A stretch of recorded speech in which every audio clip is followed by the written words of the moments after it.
एक social media पे एक तस्वीर आपकी वायरल हो रही थी जिसमें आप अस्पताल के अंदर थे और एडमिट थे। उसके बाद कई तरह के सवाल उठने लगे कि खान सर गए वहाँ पे, फिर इसके बाद अस्पताल चले गए, क्या इनको चोट लगी, क्या पुलिस ने इनकी पिटाई नहीं नहीं की? नहीं, पुलिस ने किसी भी तरह का दुर्व्यवहार नहीं किया।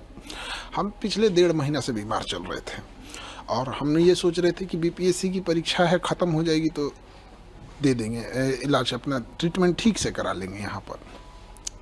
इसी बीच जब सुबह सुबह बच्चों के ऊपर लाठी उठी चार्ज हो गई तो हमें लगा कि बच्चों के ऊपर नॉर्मलाइजेशन थोप दिया जाएगा, तो हम यहाँ क्लास ही ले रहे थे। 10 बजे वाला क्लास ख़त्म करके और चल दिया, क्योंकि बहुत देर तक ना खाए पिए भी नहीं थे और लंबे समय से बीमार पड़ रहे थे। तो वहाँ हमको वोमिटिंग रुक नहीं रहा था, तो हमको लगा कि अब हमको यहाँ से हटेंगे तो फिर ये बच्चे तितर बितर हो जाएंगे, इनकी मांग कोई नहीं पूरी। तो ज़बरदस्ती वहाँ रहे, जिस वजह से थोड़ा बीमार हो गए और थोड़ा सा बीपी वाला प्रॉब्लम ज़्यादा हो गया था। तो हमें लगा कि 170-80 ये मतलब अब घर पे ट्रीट करना ठीक नहीं है, इसलिए चले गए वहाँ। सर, ये पूरा मामला जो बीपीएससी में जो इस पर हंगामा स्टार्ट हुआ, ये नॉर्मलाइजेशन का जो मामला है, ये आम लोग स्टूडेंट तो समझ रहे हैं, एस्पायरेंट जो है समझ रहे हैं, लेकिन आम लोग नहीं समझ पा रहे कि मसला है क्या। थोड़ा आपसे समझना चाहेंगे। देखिए, नॉर्मलाइजेशन तब किया जाता है ना जब बहुत एक दिन आप परीक्षा नहीं ले सकते हैं या नंबर ऑफ़ स्टूडेंट बहुत ज़्यादा हैं, तो कई अलग अलग बच्चों को अलग अलग क्वेश्चन दिया जाता है। जैसे बिहार है तो आप भागलपुर में अलग क्वेश्चन दे दें, बक्सर में अलग दे दें और सिवान जिला में अलग दे दें। इससे क्या होगा कि 3 अलग अलग पेपर देंगे, आप हम ही को दीजिए वो तीनों पेपर, तो हम खुद किसी में ज़्यादा नंबर आएगा, किसी में कम आएगा। मेरा खुद का तीनों में ज़्यादा नहीं, एक जैसा नहीं आएगा। ये फार्मूला मैथ पर लागू होता है। जैसे अगर किसी को कहा जाए 5 + 5 जोड़ो तो देगा 10, और उसे कहेंगे 20 + 10 जोड़ो तो भी बोलेगा 30, क्योंकि अगर उसे जोड़ आता है तो किसी भी तरह के जोड़ को जोड़ सकता है। लेकिन ये जीएस में लागू नहीं होता है। जैसे अगर हम किसी से कहें भारत का क्षेत्रफल बताओ तो बता देगा, कोई भी विद्यार्थी पढ़ता है। लेकिन अगर किसी दूसरे बच्चे से यही सवाल पूछा जाएगा कि तुम मंगोलिया का क्षेत्रफल बताओ, नहीं बता पाएगा। लेकिन कंप्यूटर कहेगा कि दोनों के क्वेश्चन का लेवल एक है, क्योंकि दोनों में क्षेत्रफल पूछा गया था। तो यही है नॉर्मलाइजेशन, आप मैथ में कर सकते हैं, यहाँ नहीं कर सकते हैं। अब आप जीएस में कैसे डिसाइड कीजिएगा कि बक्सर का युद्ध का क्वेश्चन ज़्यादा टफ है कि द्वितीय आंग्ल मराठा युद्ध का क्वेश्चन ज़्यादा टफ है। अमूमन अगर आप 100 बच्चों को दीजिएगा बक्सर का युद्ध तो बता देंगे, 100 में 90 बता देगा। लेकिन वही सवाल आप कहिएगा द्वितीय आंग्ल मराठा युद्ध बताइए तो 100 में 50 बता पाएंगे। तो बच्चों के साथ ये भेदभाव ना हो, ये गणित में सक्सेस है। बिहार में यूपीएससी कोई राज्य नहीं लागू की है, क्यों? ना यूपीपीसीएस में है, ना कहीं पे ही, ना ही यूपीएससी ने लागू किया है। यूपीपीसीएस ने आरओ में लागू करने की कोशिश किया था, बहुत ज़्यादा हंगामा हुआ, बाद में ये चीज़ें को वापस लेना पड़ गया था उन लोगों को। तो आयोग को भी समझना चाहिए, जब यूपी में नहीं हुआ तो यहाँ क्यों लागू कर रहे हैं। दूसरा, केवल 4.25 लाख बच्चे फॉर्म भरे थे, तो भी कोई औचित्य नहीं बनता है। एक होता है कि आपके पास 1 करोड़ बच्चे फॉर्म भर दिए, आप एक दिन नहीं ले सकते हैं। जैसे रेलवे में नॉर्मलाइजेशन करने का एक ही कारण है कि उनके पास नंबर ऑफ स्टूडेंट ज़्यादा है, बस यही।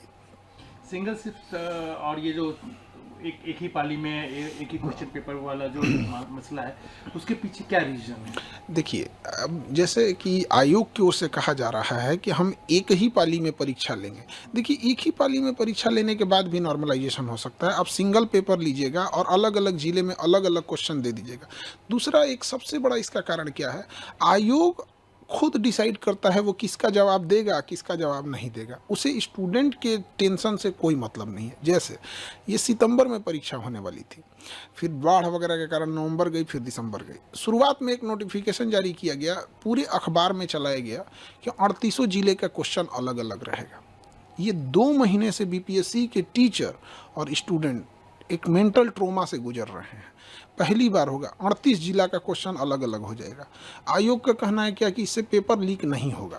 तो एक पेपर लीक एक समस्या जैसी भयावह है, वैसे ही नॉर्मलाइजेशन एक भयावह समस्या। अब हमसे कोई कहे कि आपका दाहिना आँख फोड़े कि बायां आँख फोड़े, काहे फोड़ोगे भाई? तो आप अपनी व्यवस्था सही रखिए, पेपर न लीक हो यहाँ पर।